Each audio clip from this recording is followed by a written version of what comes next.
Welcome back to the Java tutorial. We are going to continue with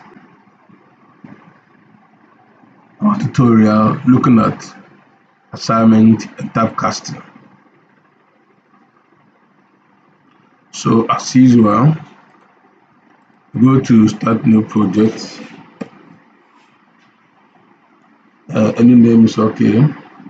Let's say Java project 2 or maybe assign and type casting.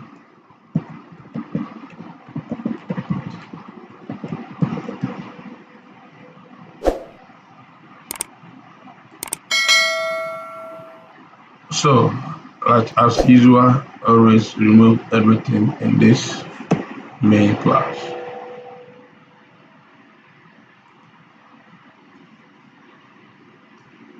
Alright, don't mind me. So now that's what we have, and we are going to look at how we would assign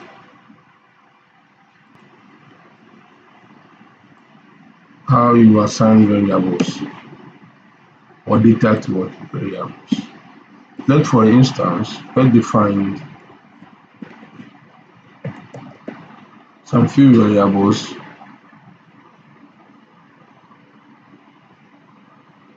integer amount, then double salary, and let's say boolean go, like this. Now for the assignment,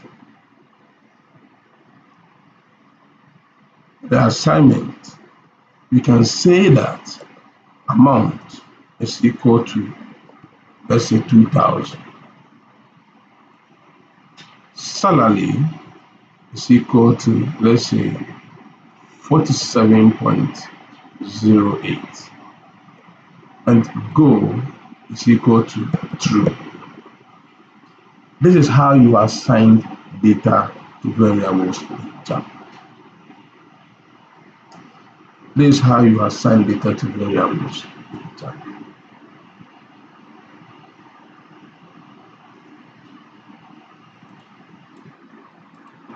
Alright.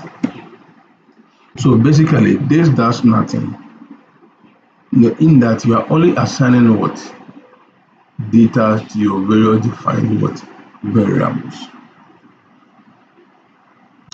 Let's say that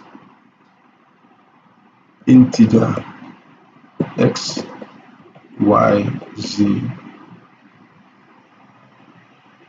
then let x equal 3, y equal 4, and z equal x is 10. Then I can say that integer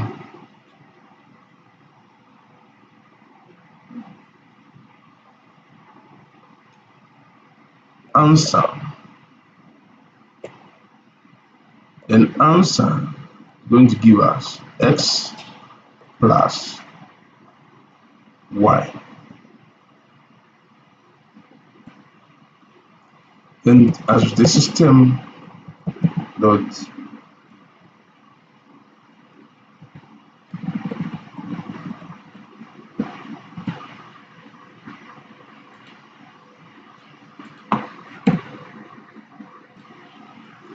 then I can display or show the answer, output the result,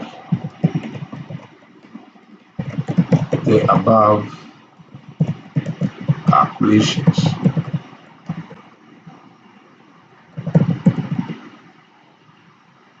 Then system out print line.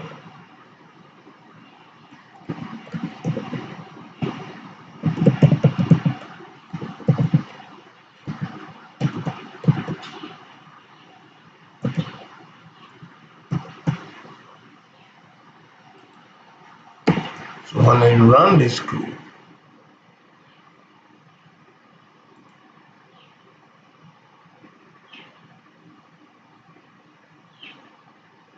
answer to be equal to what? 7.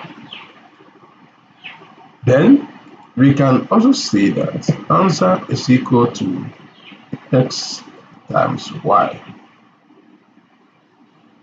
And then when you run the code again,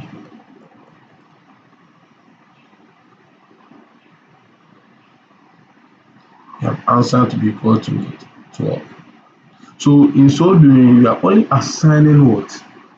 Data to our defined what? Variables. So you define a variable based on the information that they are going to what? Contain. Let's have a simple program demonstrate what I'm talking about. Let's for instance, let's say that integer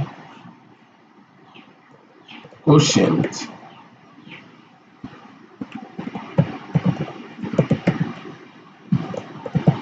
then reminder, let's say the quotient is equal to 7 divided by 3 and reminder is equal to 7 mod 3. And when you output this,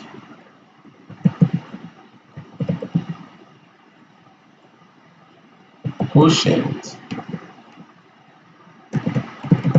the quotient is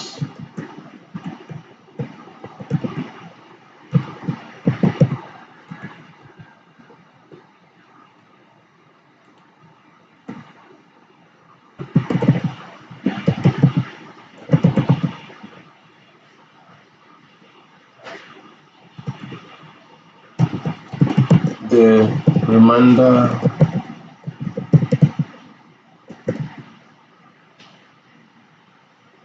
is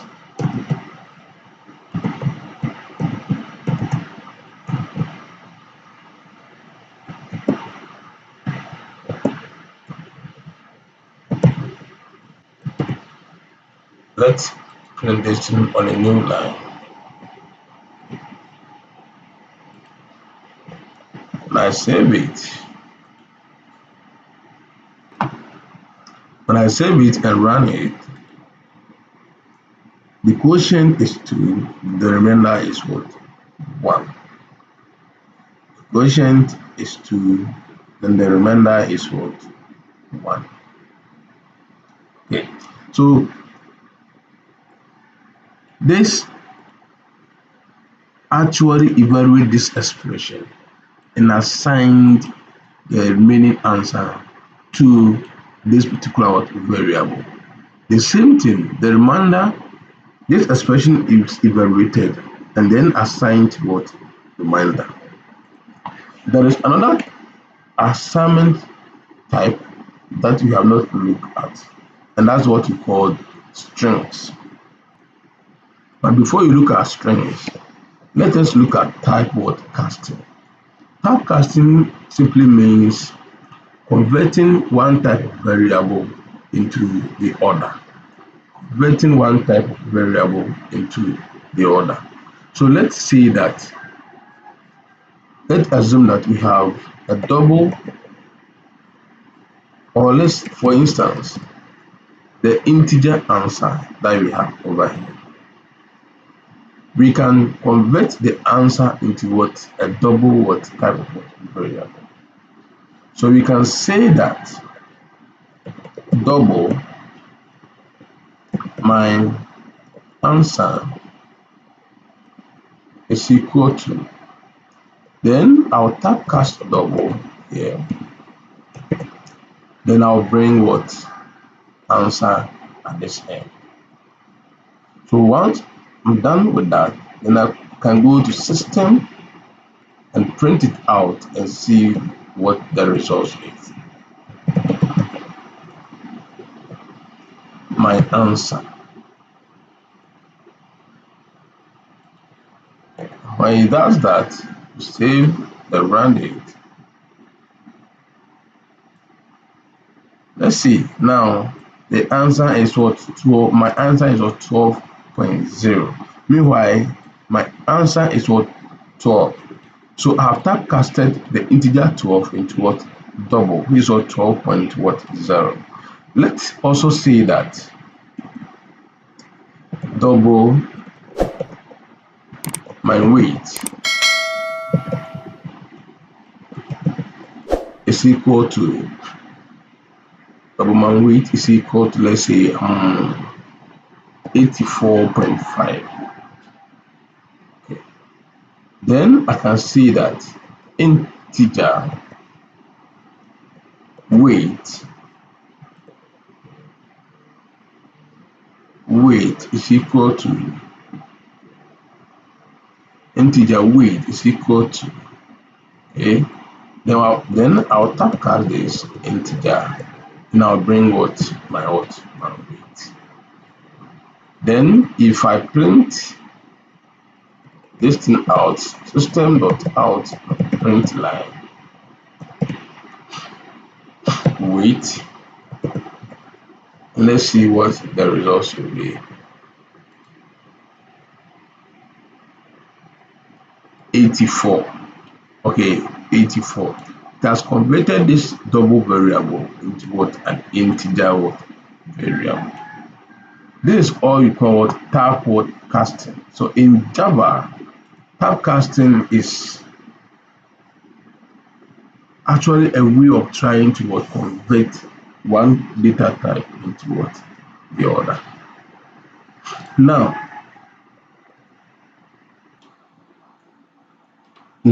that is all for typecasting. You will do more as you continue to learn from this course. There is another variable type that you have already looked at but have not paid attention to. It's called a string variable. Let's define string variable. Let's say string blessing.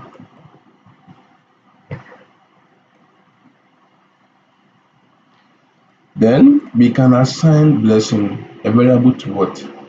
A data to what? Blessing. Let's say blessing is equal to live long and prosper.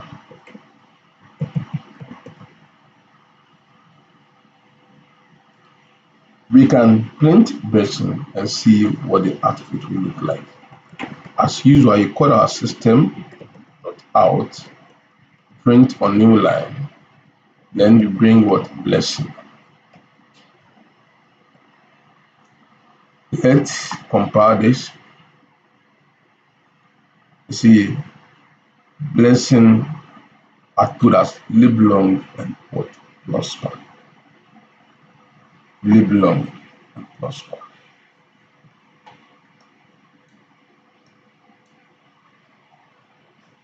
We can say another thing as, or we can reassign blessing.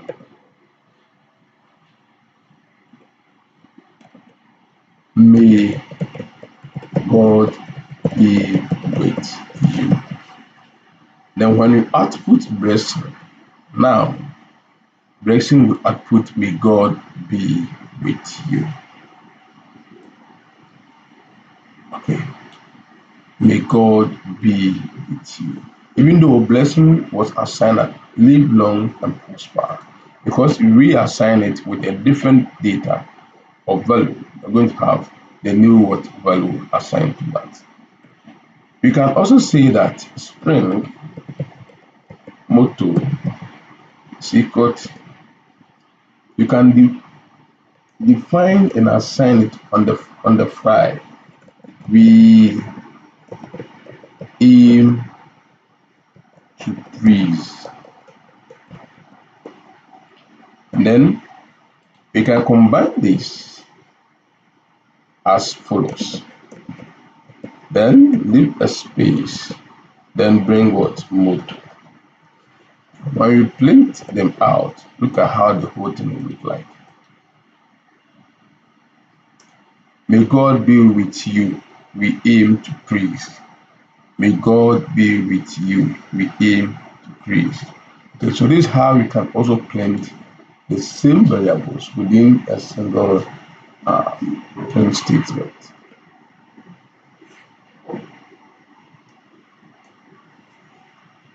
Let's say string sentence.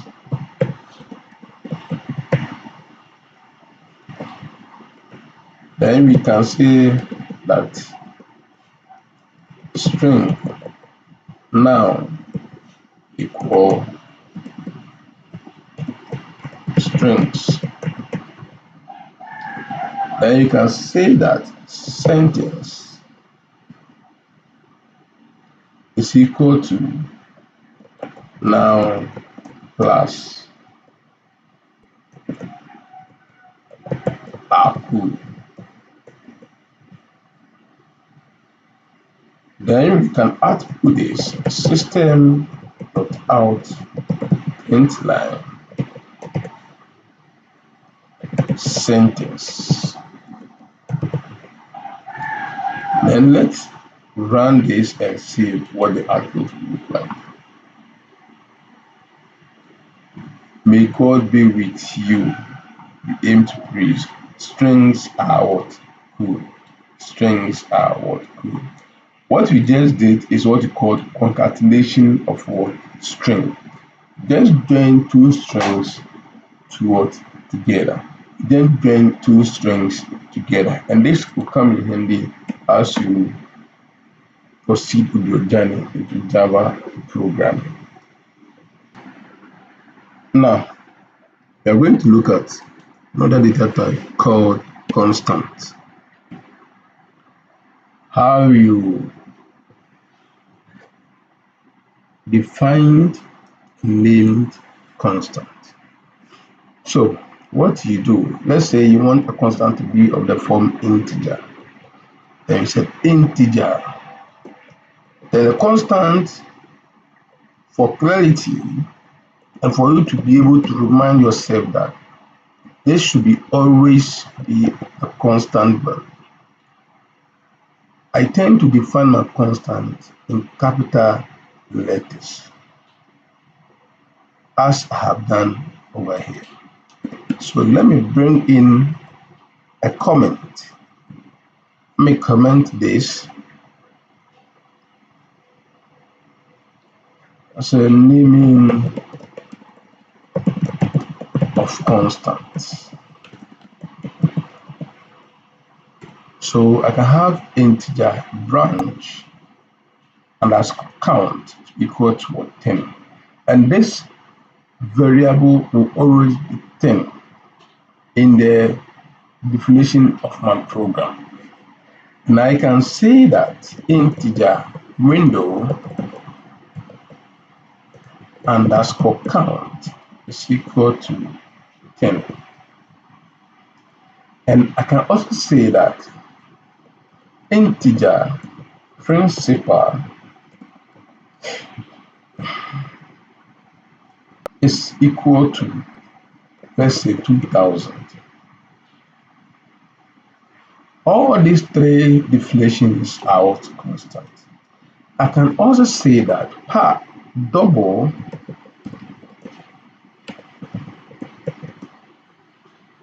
pi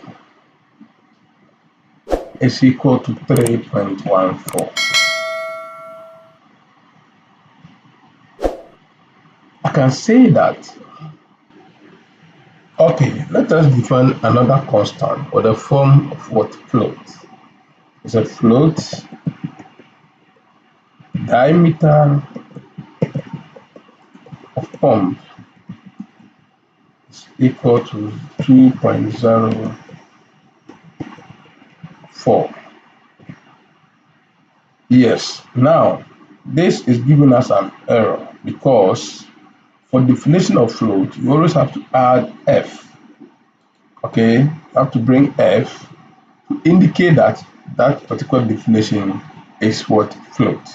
Literally, you tell the computer that this is what? A float variable to distinguish it from what? Double what? Variable. Now, all these constants can be used in our program if the need what arise. So in definition of constant, we can have public static final integer, or you can say number of cars is equal to, let's say, 30. This definition too will be correct. Once you have public static final, it means that this number would never be changed in the equation in the program. No matter what, the number will always be what 30. When you make an attempt to change it, an error will be prompted. Let's test our constant definition by going through with this particular program. Double balance equal to 100. Double interest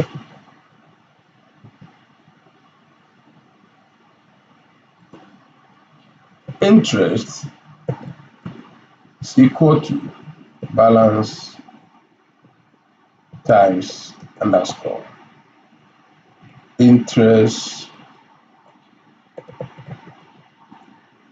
underscore rate divided by 100 at 0. Now, there is another error indicator here. This tells us that interest rate cannot be what? Resolved. It means it has not been defined. So what you do is that you create what? And automatically the system has detected that this is what? A constant. So you create the constant for interest underscore rate.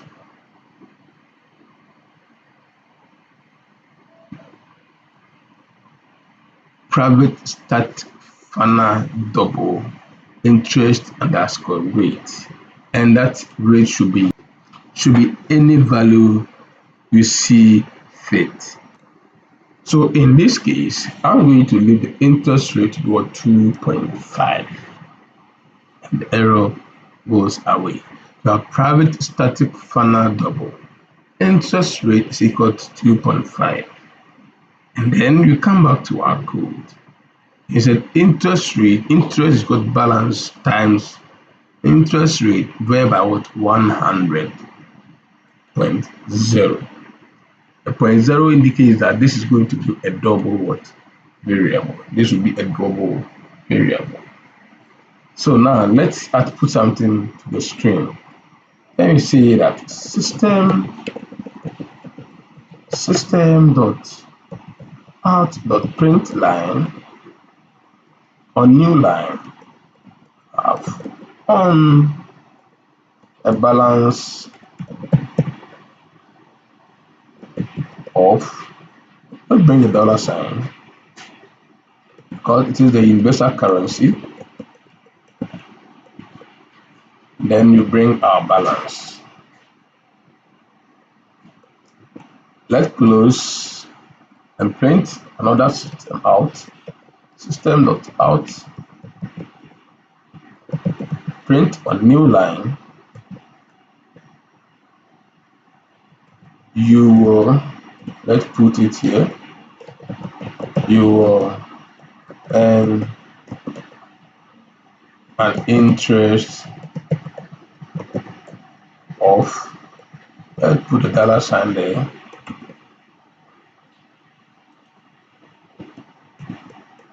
then let's add our interest.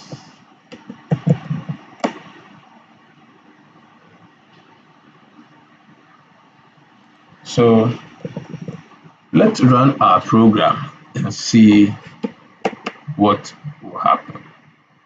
And please mind you, this is not a single program. So almost everything that we have done from the very beginning will keep on running until it gets to this point. That will this session will also run for us. Okay, this does not give access to a single file Java running program. That is why we are dealing with this.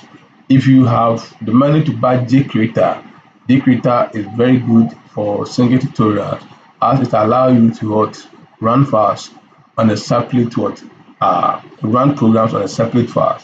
Unlike this, it can do that. Okay, so if you know any other free software that can have or that will give us the ability to run or to compare each file on its own, I'll be very grateful to know that in the comment section. Thank you. Without saying that, let's run our program and see what the output will look like.